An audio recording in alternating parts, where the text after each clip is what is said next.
Good afternoon, everybody. My name is Shane Ryan. I'm joined here with, I'm James Georges. and today we will be talking about if the new rules in baseball were good for the game or they're hurting the game. So, for the first question here, do you think banning the shift was the right move or not? I don't think it was the right move to ban the shift.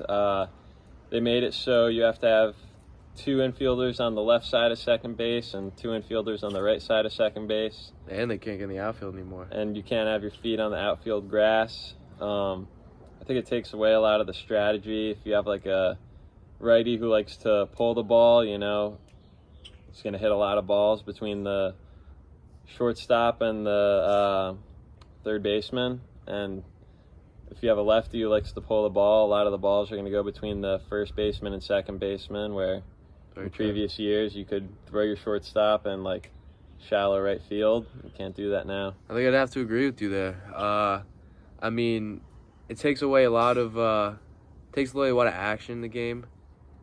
I mean, as much as people like to see hits, people also like to see good fielding plays, and I think some of those shifts made for amazing diving catches. Like sometimes the base hit will go right up the middle, and you think there's no chance, but now we have shortstops behind the bag, so if they go over, make a nice play.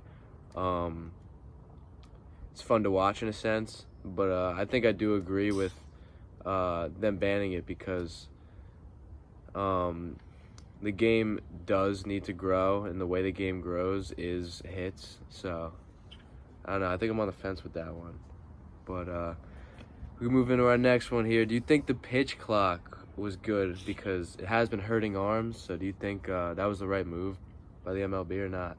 I feel like that's a tricky one because pitchers do have to take care of their arms, and with the pitch clock, they only have 15 seconds to wait between pitches and 20 seconds if there's someone on base. So they're throwing a lot quicker, less time for their arm to recover, but it is speeding the game up a lot, and I think that's good for the game. Yeah, that's where you got to take it into account because the games did drag on a while. I mean, I've went to games all my life, and there were times where I was at the ballpark for like 3.5, one time 4 hours, and especially when you're a kid, and obviously that's the one who grows the game. Like we said, the kids are the next generation. So kids don't want to sit at the ballpark for 4 hours, 3 hours. They want to get in, watch their favorite player, get up to bat, then get out. So I think the pitch clock was the right move. It speeds the game up, makes it more entertaining. I was just at the Yankees-A's game last week, and we were in and out of there in about 2.5 hours. So I'm pretty sure it was the right move, even though it is hurting arms. Maybe they just got to find a way to take better care. Maybe get another starter in there to split the days up more, but I mean, I think it's good for the future of baseball. And on to the next question here. How do you think banning sticky stuff, the substances from the pitchers, has affected baseball so far? I think that was probably the right move.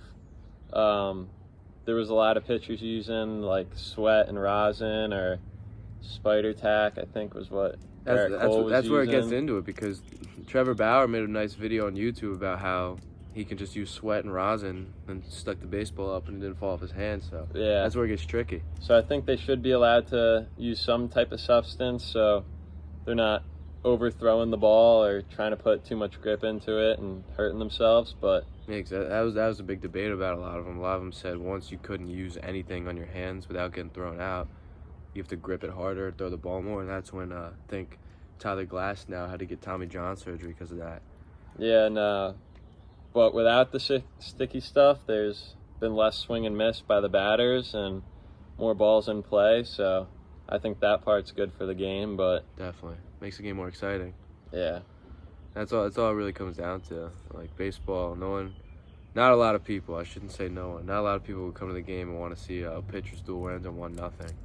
yeah, But, you want to see balls in play and see the long ball. And I think it was called America's pastime, and I think that's good for the older generation. But they're losing a lot of younger fans, and Exactly.